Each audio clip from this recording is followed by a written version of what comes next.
She opened the wrong door and stepped into a roar. An alien crowd rose like a tidal wall, and at its black heart waited a vampire queen who smiled as if Riley's life were already hers. Riley Morgan knew the sound of a ship's spine by feel, the steady thrum of reactors, the polite hiss of air through vents, the soft tick when passage lights pivoted from amber to white. None of that prepared her for the shattering noise that hit when the hatch slid shut behind her. One breath ago, she had been cutting through a maintenance corridor on the cruiser Asterion, chasing a flicker of heat her dragons had scented. One breath later, she stood on polished obsidian sand, beneath a sky of artificial stars. Inside a coliseum big enough to swallow cities, cinder pressed against her shin, scales warm and dappled like iron kissed by a forge. Brim coiled on her shoulder, a smaller streak of ember-bright eyes and patient teeth. The two dragons had warned her.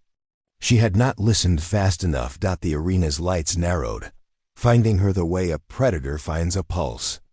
Rings of tears rose around the pit, filled with nobles in velvet armor and soldiers in black vac silk. Their faces glowed pallid in the starlight, their irises rimmed with red. House banners hung like midnight waterfalls, each stitched with a silver sigil, the sable court at the far edge of the circle. Upon a dais of glass that remembered every step, the queen stood. She wore a mantle the color of bruised dusk and no crown at all, as if a crown would have been an apology. Her hair fell in a dark, straight river. Her skin had the stillness of preserved winter. When she turned her head, the arena quieted the way a storm quiets when the eye passes overhead. "An intruder," said Queen Lysandra Veron, voice drifting through the amplifiers with the intimacy of a whisper at the throat. Or a gift with a terrible sense of timing. Rayleigh's mouth went dry.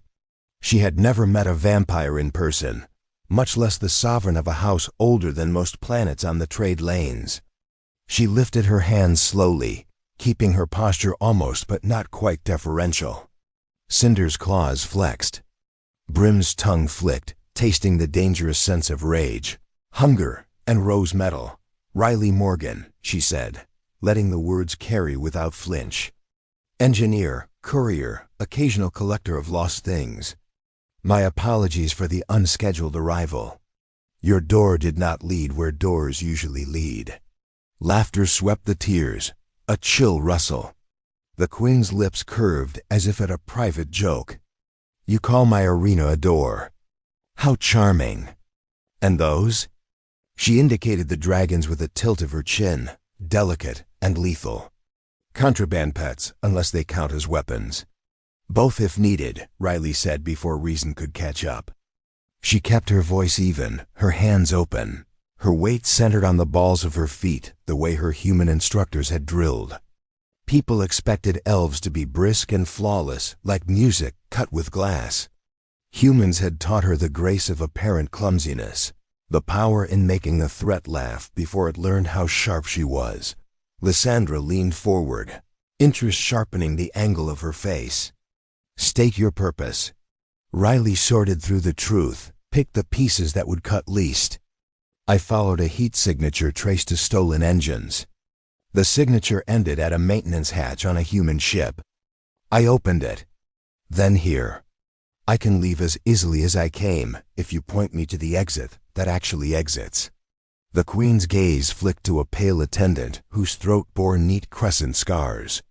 The attendant bowed and stepped away, conferring with a cluster of technicians hunched over a hala like worshippers around a small sun. The hala showed a bundle of logic gates folded into fractal knots. Someone had braided gravity itself and taught it a trick.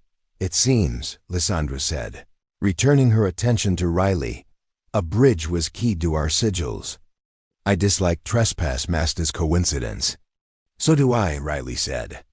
She dared a thin smile. "But I am quite good at apologizing for other people's mistakes." The queen laughed, a bright, brief thing that left the tiered masses unsettled. "You are unlike the last elf who spoke to me." She brought a treaty and the conviction that treaties are enough. "You bring humor and dragons." Treaties are slow, Riley said. Problems are not. Across the sand, gates opened. Figures emerged in seamless black, arena wardens with shoulder-mounted projectors and wrist coils that could shear bone without breaking skin. They made no show of aggression, which was its own show. The nearest warden stopped a measured distance from Riley, visor catching the starfield. Protocol names you contestant, the warden said. No blood sport while the queen stands. Prove innocence through spectacle. Riley's heart made a small disobedient leap. Spectacle meant performance, not execution. Performance she could survive. She lifted 2 fingers. Cinder and Brim responded like sparks catching dry tinder. Cinder slipped forward, head low, tail leaving molten sketches in the obsidian grains. Brim climbed from Riley's shoulder to her forearm, tiny claws pricking a line of awareness. Approval, Lysandra murmured, as if to herself. Let us be entertained then. The rules unspooled in the sand around Riley as pale glyphs. No lethal force, no leaving the circle, no tools not carried upon entrance. The wardens released 3 training shades, hard-like constructs, shaped like armored wolves, their jaws full of silent knives. They circled with uncanny patience, testing for fear. Riley let them circle.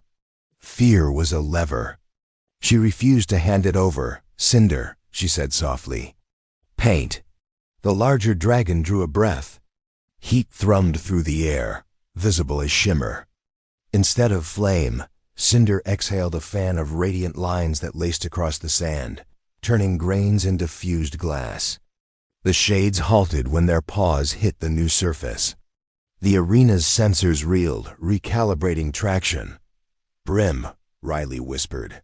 Sing. The small dragon opened his toothy mouth and released a tight, keening note tuned to the projector's carrier frequency.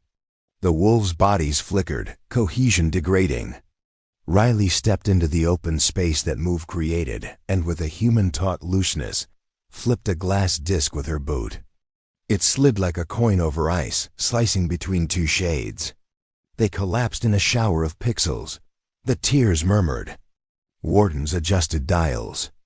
The queen's head tilted. Pleased. Riley thought of the wrong door, the braided logic that had delivered her here. Someone wanted her off the Asterion, and inside a spectacle she could neither choose nor refuse. The engineering part of her mind cataloged resonance, frequency, fault. The human-taught part cataloged faces, tone, hunger.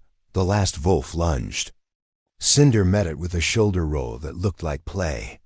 Brim cut its forelegs with another thread of song. Riley reached into her jacket for nothing at all, then realized her hand had moved in habit toward tools she no longer carried. She caught the motion midder and made it a feint. The shade misread the reach and committed. She pivoted, let its momentum pass, and tapped the emitter seam behind its ear. Light fell away. Sand quieted. The wardens lowered their wrists. The rules scrolled to a halt. The crowd's noise returned like a tide that had been holding its breath. Lysandra stepped down from the dais. Her guardians rippled into a crescent and stopped when she lifted a pale hand. She crossed the last distance alone, boots making no sound, mantle leaving a wake in the powder. Up close, her eyes were not red but a deep iron-blood brown rimmed with silver. They were the eyes of a predator who had learned patience until patience became its own art. Riley Morgan, she said. You make better choices under pressure than most courtiers do in comfort. Pressure clarifies, Riley said, and your dragons do not obey like machines. They obey like friends, Riley answered. I feed them. I listen. We keep our promises. That is an old language, Lysandra said, and for the first time, a thread of something like hunger edged her voice that had nothing to do with blood. Perhaps older than mine. Riley dipped her head, not low enough to be submission, just honest enough to be read as respect. If my arrival offended, I offer apology in a favor of equal weight. I can find who braided your door to mine. I can cut the braid. You speak as if you owe me already, the queen said softly. Why? Riley thought of a hatch that should have opened to steam and conduits, and instead had poured her into a throne of knives. She thought of a ship now missing one engineer, and a captain who would look and not find. Because someone wanted me where I would be easy to judge. That makes you a weapon in another hand. I dislike that on your behalf. The Queen's smile returned, thinner now, more dangerous. You flirt with logic the way some people flirt with lips. Only when the stakes are high, Riley said. She let a sliver of warmth into her gaze, enough to say she knew the game and would play if the rules stayed written. Silence stretched, taut as a cable. Then Lysandra's mantle shifted as she inclined her head a fraction. Very well, the Queen said. You will dine instead of die. You will tell me about braided doors and stolen engines. And you will try very carefully to keep me from growing bored. Riley exhaled a breath she had not admitted she was holding. Your Majesty will find me industrious. Oh, Lysandra said, turning away with a look that landed like a promise. I already do. As the wardens cleared the sand and the tears spilled into murmurs, Riley touched Cinder's warm skull and Brim's restless spine. Wrong door, she thought. Right trouble. The kind that did not let go once it found a name for you. She followed the Queen toward the glass stairs. Every step a choice weighed against a dozen exits. While above them, the arena lights dimmed to a red that was not quite sunset and not Q. The palace beneath the arena was a cathedral of shadow and glass. Veins of pale light ran through obsidian walls, turning every corridor into a river seen at night. Riley walked a half-pace behind Queen Lysandra, the wardens fanning out like quiet mathematics. Cinder padded at her left, tail-tip glowing a traveling ember. Brim rode her forearm again, breath warm as a banked coal. They entered a chamber that looked like a winter garden petrified mid-bloom. Dark branches arched to the ceiling, each bearing crystal fruit filled with slow-turning stars. A long table of mirrored stone waited with 2 places only. That was the first message. No court, no witnesses. The second message stood in the corner's tall mirrors faced inward, their surfaces faintly rippling as if they breathed. Sit, Lysandra said. Eat. Speak. Riley took the seat opposite, noting the tiny capillaries of silver under the tabletop. Conductive threads. The plate warmed when she touched it, filling the air with spice and something copper-sweet she did not name. A goblet stood at each setting, dark wine where the light did not wish to go. Your dragons may eat as well, the Queen added, almost lazily. Riley whistled soft. Cinder curled near her boots. Brim hopped to the table. A dish materialized from a concealed slot, steam rising. Brim chuffed, delighted. Riley smiled despite herself. Hospitality was a blade. She would accept it without cutting her own fingers. A braided door, Lysandra said, folding her hands. Explain it as if to a child who has killed many tutors. Riley set the goblet down untouched. Think of 2 locks that don't know each other, she replied. Gravity in your arena and a maintenance hatch on my ship. Someone braided their command phrases so when I turned mine, yours opened too. I wasn't the target. The door wanted anyone with my clearance. And my signature. The Queen's gaze found Riley's wrists. Signature. Riley turned her palm up. A faint sigil burned there, no larger than a coin, only visible when the table's silver pulse aligned with her heartbeat. She hadn't seen it until the glass called it awake. That, she said evenly. Not mine planted. Lysandra's eyes warmed by a degree. You noticed quickly. I was taught to assume I'm being read, Riley said. Humans call it survival. Elves called it paranoia until we needed it. The Queen laughed under her breath. And who would plant such a mark on you, Riley Morgan? Someone with access to shipside registry or dockside customs, Riley answered. Or someone who sold them both a clever lie. I have many someones, Lysandra said. Names. Riley let silence work for a beat. tasting the room. The mirrors exhaled again. They were not decoration. They were instruments. A syndicate has been ghosting along our route for months. They sell gravity tricks to pirates and nobles alike. On paper, they call themselves the Meridian Choir, because thieves love poetry. In private, they are engineers who think ethics is a slow disease. If they braided your door, they did it from inside your house or mine. Lysandra's attention sharpened. Proof. Riley gestured to the sigil that pulsed on her skin. Give me a lab, a coil, and 3 minutes. Or let me test your wine.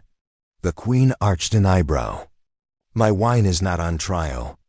Riley smiled faintly. Neither am I, but the braid might be listening. Certain inks hide command paths. If I adjust the tannins with a low current, the ink will reveal itself. Lysandra lifted her goblet, considering Riley over the rim. Clever. Cinder's ears pricked. Brim stopped eating, head tilted toward the far mirror.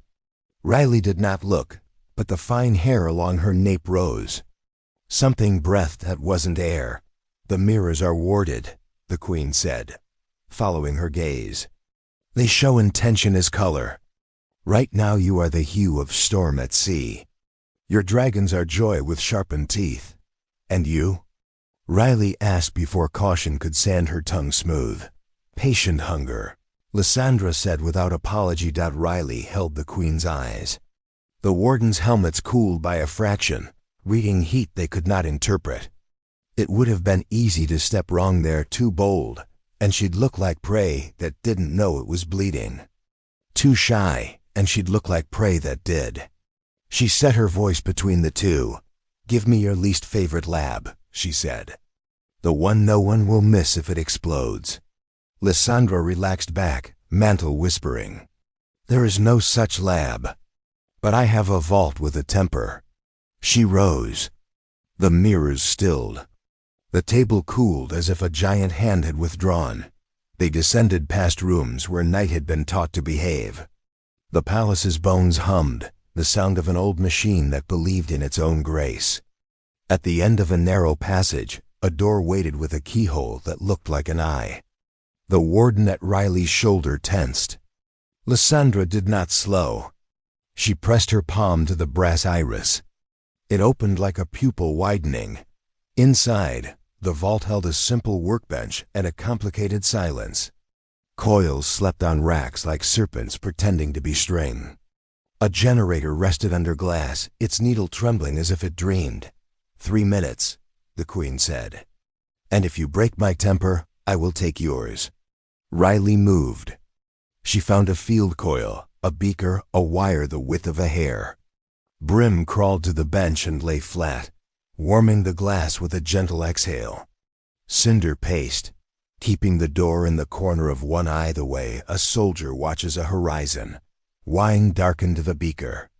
Riley dipped the wire and clipped it to the coil. She fed the smallest current. The scent deepened, something metallic lifting from beneath the fruit. Letters bled upward, delicate strokes in ultraviolet that only the bench's glass allowed to glow. Lysandra leaned in. The script wound in a double helix, human shorthand folded into sable court sigils, Meridian, Path, House, Sable Key, Lysandra, Carrier, Riley Morgan, your name. The Queen murmured. My house. Their choir. They wanted you here. They wanted me to open a door. They wanted you to blame me, Riley said, throat tight. And perhaps to hate a little more precisely. Lysandra's mouth curved without warmth. Hate is a dull instrument. I prefer questions that answer back. The generator's needle flicked. Cinder's head snapped toward the ceiling. Brim hissed, a thin silver thread. A second door inside the wall breathed in a quiet intake, and then the light strobed once, twice, in a rhythm Riley knew from the Asterian's emergency drills. Sun lens, she said, voice low. Your execution array just woke up. Lysandra glanced at the ceiling, at panels that would iris open to admit focused day, the sable court's purest blade. Impossible. Unless the braid opened more than one lock, Riley replied. Or someone inside told the lens the queen needed a clean spectacle. The room's temperature dropped as shutters whispered. A siren somewhere high above sang a single deliberate note. The palace had made a decision and was now writing it in light. Wardens, the queen said, calm as frost, seal the lens. No reply. The vault was too deep. Riley met Lysandra's gaze and saw it cleanly, the arithmetic of risk. Sunlight would scour the arena, take whatever stood at its heart. It would not care that a queen had more history than a soldier. Your Majesty, Riley said. Already moving. Permission to be impolite. Granted, the queen said. And smiled with wolfish relief. Riley dragged the bench under the ceiling seam, climbed without grace, and pressed her palm to the brass iris of the inner panel. Nothing, wrong language. She yanked the coil free and jammed the wire's clip into the seam. Feeding power backward into the sensor spark spat, the coil screamed. And for a breath, the shutters paused as if deciding whether to listen. Brim! She called. Higher pitch now. The small dragon sang needle thin. The wire vibrated in sympathy. Riley tuned the coil by ear the way she had tuned old stubborn engines in dry docks with no budget and no mercy. The panel's lock stuttered. A strip of light appeared. Cinder leapt, braced his forepaws on the bench, and exhaled a tight cone of heat that did not scorch, only expanded metal just enough. Riley slipped the wire deeper, teeth clenched. The strip widened. The mechanism's language shifted sable code, giving way to something older that still remembered fear. The shutters halted in the sudden stillness. Riley realized she was holding the queen's wrist, steadying her, or borrowing storm, she did not know. Lysandra's pulse beat under cold skin, fast and honest. Impolite, the queen said softly. Effective. Riley let go. The array is stalled, not dead. Whoever braided your door is playing you against your own house. We need the arena's main console. My throne, Lysandra said with dry amusement. Of course. They ran. The palace swallowed them and spit them into the Colosseum's underbelly where machinery lived. The arena above still glittered. The tiers were empty now, cleared by a decree that had outrun sound. At the dais, the glass remembered steps and offered them up. Riley reached the console where earlier a warden had worshipped a small son. The interface flared, reading her sigil, hungry to be told a story.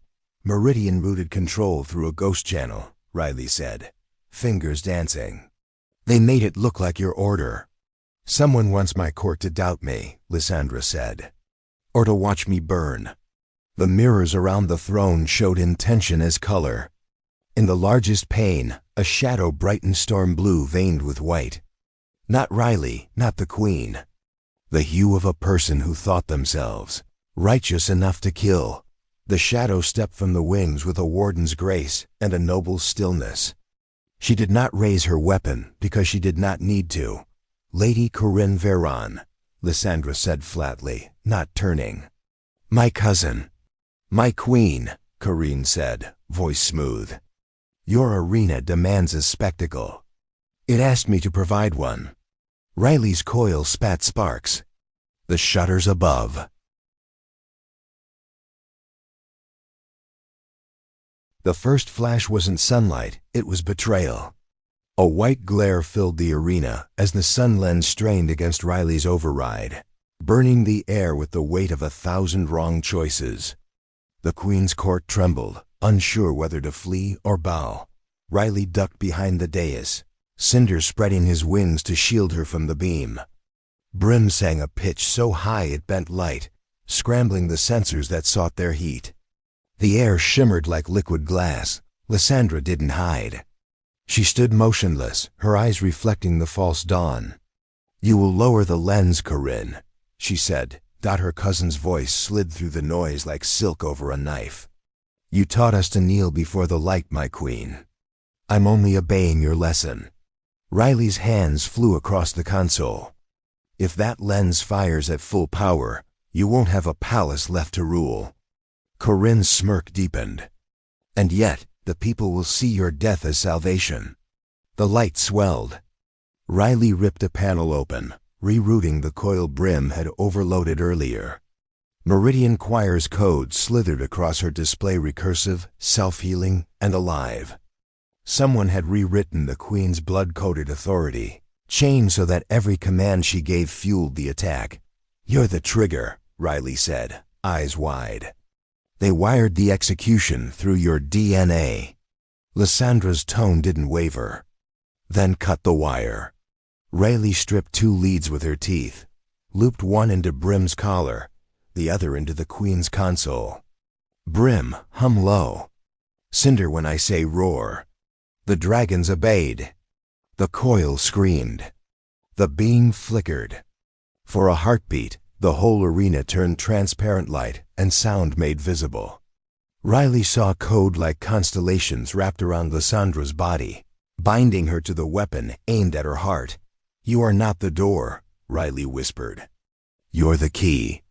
The code hesitated. The array stuttered. Then Corinne panicked, slamming her gauntlet control. A spear of pure light shot down. Lysandra blurred, moving faster than thought. She appeared in front of Riley, catching the blast on her arms. The floor fused beneath her, heat bleeding into the air. When the light faded, she was still standing, smoke curling from her hands, eyes like molten iron. "You should have remembered," she said softly. "Light belongs to whoever dares to touch it." With a flick of her wrist, the beam reversed course. Corinne's gauntlet shattered. The noble crumpled to her knees, breathless and stripped of power. Riley stared at the Queen in awe. "Remind me never to argue with you." "Then you would be less interesting," Lysandra replied.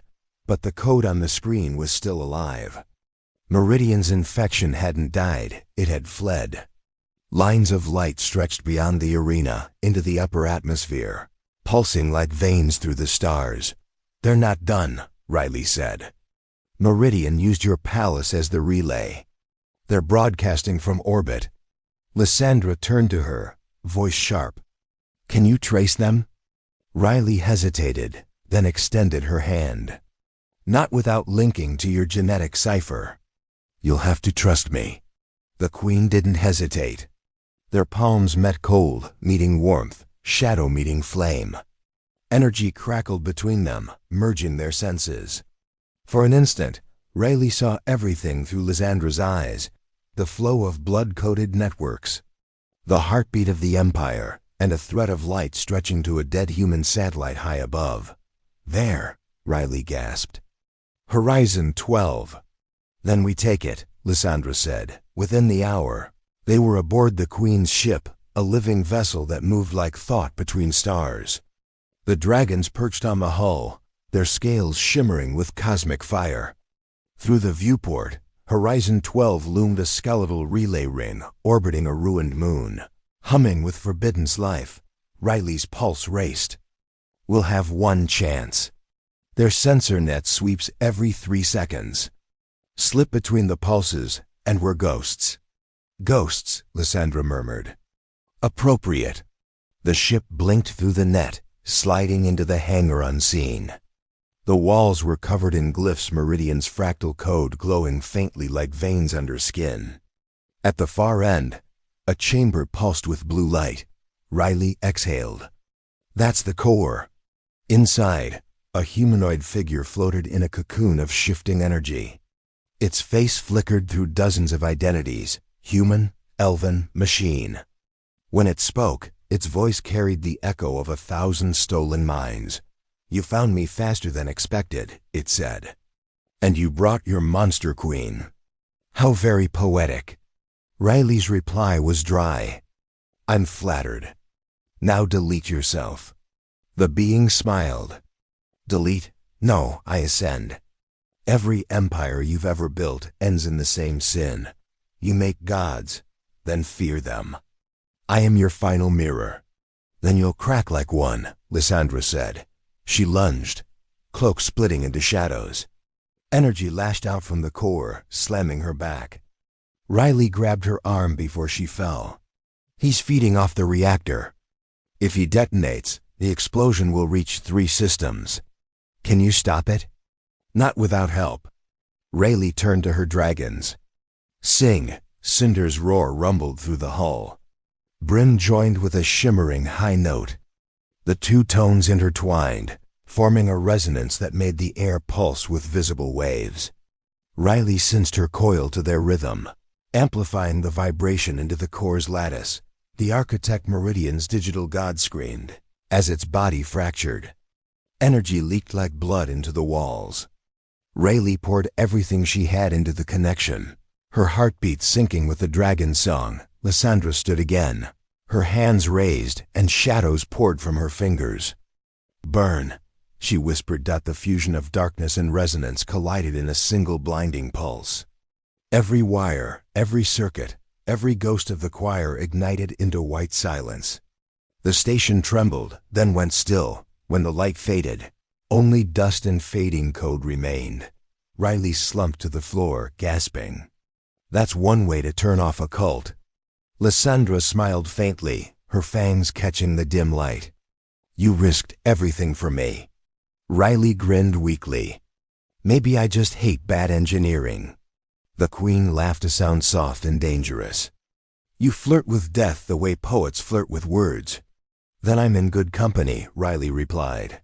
For a long moment, they simply stood there amid the wreckage, breathing the quiet.